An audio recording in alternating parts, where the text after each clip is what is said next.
기자가 만난 사람들 이번 시간에는 40대 젊은 기수 공동주택 삶의 질 개선을 기치로 내세워서요. 이번 6.13 지방선거에서 하남 시민들로부터 선택을 받은 더불어민주당 소속의 김진일 도의원을 만나보도록 하겠습니다. 안녕하십니까? 안녕하세요. 네.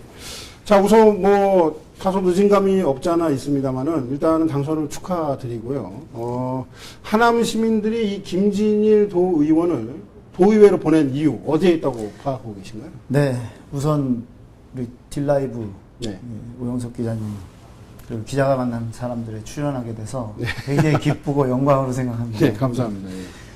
제 슬로건이 더 진일보한 행복한 함에 네. 생활의 보탬이 되는 진짜 일꾼이 되겠다. 네. 그렇게 말씀을 드린 바가 있습니다. 네. 우선 6.13 지방선거에서 저를 선택해 주신 거는 크게 네. 세 가지 정도라고 생각합니다. 첫째는 문재인 대통령의 그 네. 평화와 번영의 시대에 우리 하남시도 좀 같이 합류를 해서 나가야겠다. 그 다음에 저의 그 젊고 유능한 실무적인 네. 그런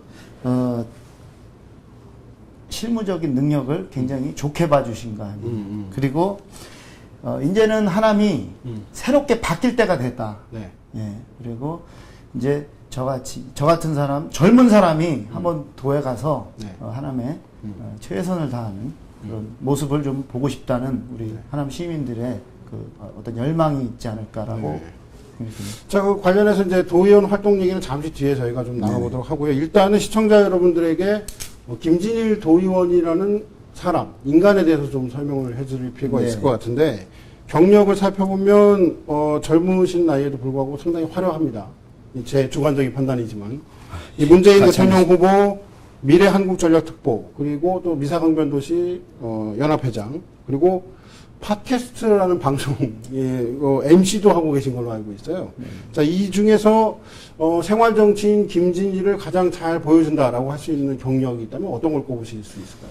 일단 뭐 제가 지역에서 네. 많은 활동을 해왔습니다. 특히 이제 문재인 대통령 미래한국 전략특보 같은 경우에는 우리 네. 선거할 때 굉장히 앞에서 열심히 활동하게끔 우리가 해서 당에서 열심히 활동을 하게 되었고요. 그 다음에 미사강변도시 연합회장. 네.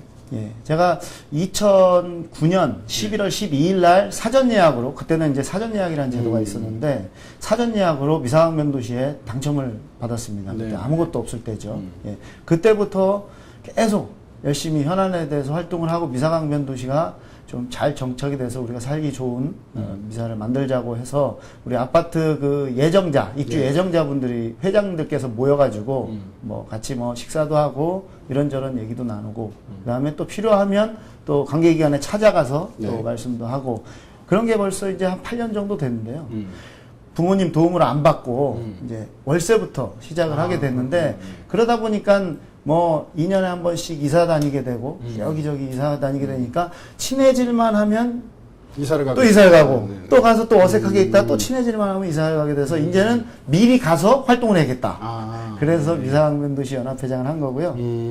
지난 2017년 11월 12일부터 시작한 건데 예, 쇼스타퍼의 수다필드 네. 예, 팟캐스트 방송인데요. 네, 팟캐스트 방송이죠. 예, 하남시 최초의 팟캐스트 방송이다. 네, 네. 라고 보여집니다. 예, 우리 또 있을지는 모르겠지만, 예, 그거는 우리가 그러니까 사소한 얘기들도 우리가 모여가지고 얘기하고, 그 다음에 우리 보면은 보통 어떤 사람한테 한 권의 책이 있다. 네. 뭐 우리 어머니들 말씀하시면 뭐 내 삶을 갖다가 드라마로 쓰면 뭐 소설이 뭐 드라마가 아주 재밌는 드라마가 나오고 다 그런 말씀을 한 분 한 분 초청을 해가지고 또 말씀도 나누고 네.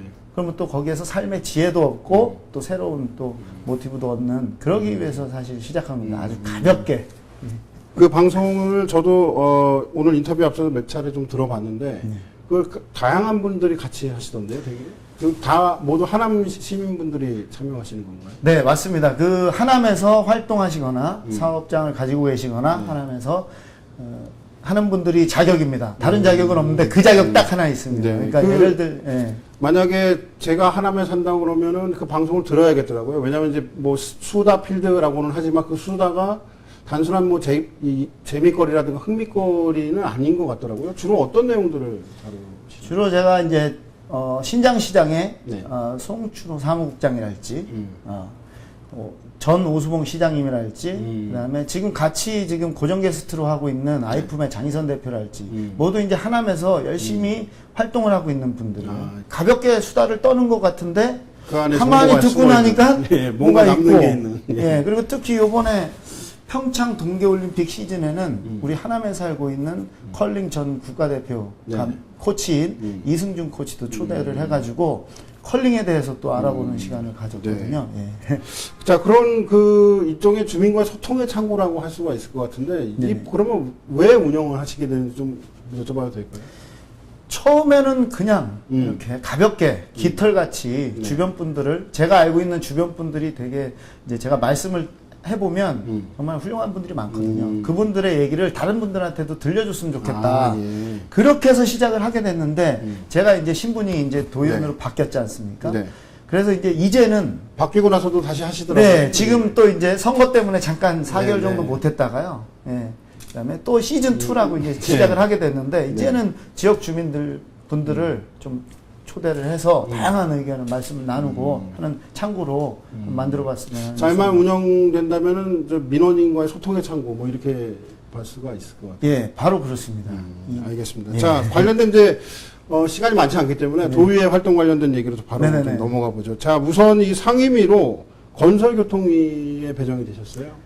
네. 초선 의원임에도 불구하고 이 좀 묵직한 비중이 있는 위원회로 알고 있는데 어떻게 배정이 되나요?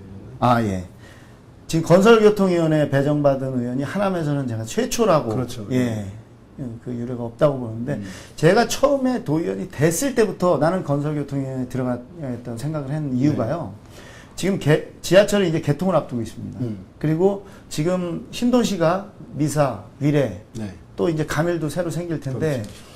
이 발전에 대해서, 그러니까 기반시설, 교통 문제, 이게 굉장히 심각하거든요. 그러니까 도시가 다 갖춰지고 나서 이제서야 지하철을 타게 되고, 이제 지하철 한 2년 남았는데, 네. 이렇게 제가 가서 먼저 좀 불편하지 않게 버스라도 한 대 더 해드리고, 그 다음에 지하철, 이제 개통하게 되면 네. 지하철 역사, 그러니까 스테이션이 우리 문화공간이나 이런 걸로 좀 바뀌어야 되다.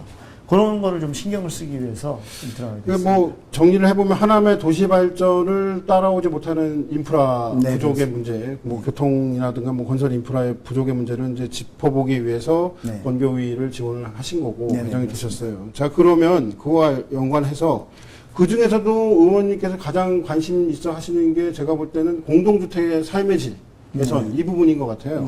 선거 때도 그에 대한 공약도 많이 얘기를 하셨는데 가장 눈에 띄는 게 관리비를 인하시켜 보겠다. 그것도 30%나 라고 얘기하셨습니다. 이게 뭐 현실적으로 가능한 얘기입니까? 아, 실제로 관리비에서 차지하는 비중이 전기요금하고 수도요금, 난방비 요거 빼고는 네. 일반 관리비하고 대선 주민당금하고 공동 뭐 그런 게 네네. 쓰여지는데요. 그 중에서 일반 관리비는 어쩔 수 없다 치더라도 대선 충당금 같은 경우에는 계속 적립을 해놔야 되는 부분입니다. 대선 충당금을 쌓아놓는 이유가 그거거든요. 네. 나중에 이제 노후시설 하는데 쓰겠다. 그러나 이거를 제가 도비나 시비를 합쳐서 네. 아파트에 노후시설을 개량을 하고 할 때는 그만큼 관리비가 줄어들 수가 있는 것이죠. 예. 그 연관된 얘기 중에 하나가 이제 그 하남시에 독특한 기구가 있다고 들었어요. 새 아파트 하자 TFT라는 기구가 있다고 하는데 이거는 어떤 겁니까? 아, 제가 미사강변도시 연합회장이 있을 때 강력하게 주장을 해서 네. 지금 만들어진 기구인데요. 네. 지금 새 아파트에 한번 들어가 보시면은 네. 새 아파트인데 하자가 엄청나게 많습니다. 특히 공공주택 하자 같은 경우에는 네, 저기 예를 들어 지금 이제 아파트가 대명 아파트도 있고 제 지역구에 에일리넷들도 있는데 보면 공공주택 공공 부분만 10,000건이 넘습니다. 아, 예. 예, 뭐 지하주차장 누수랄지. 근데 이거를 주민이나 아파트 단지 입주자 대표가 해결할 수가 없어요. 그거에 관련돼서 상당히 민원도 많고 뭐 인근 광주시 같은 경우는 많이 얘기하죠. 그렇습니다. 하남도 제가 이제 굉장히 많은데 이거를 우리가 시의 팀을 구성을 해서 공무원과 전문가들, 그다음에 주민들을 전부 구성을 해서 이걸 같이 공동으로 해결해 나가보자. 아, 그런 기구가 시에, 전담반이라는 게 시에 있다라는 예, 얘기죠? 그렇습니다. 이제 상설은 아니고 임의 기구인데. 아, 임시로 그런 예, 건 케이스 바이 케이스로 이렇게 진행이. 예, 그렇습니다. 그런 이제 이것도 마찬가지로 지금 이제 새로 이제 시의회가 구성이 됐는데 네. 이게 굉장히 주민들이 이제 새 아파트가 늘어나다 보니까 주민들의 니즈가 굉장히 그렇죠. 많거든요. 이것도 활성화를 시켜야 되겠습니다. 예.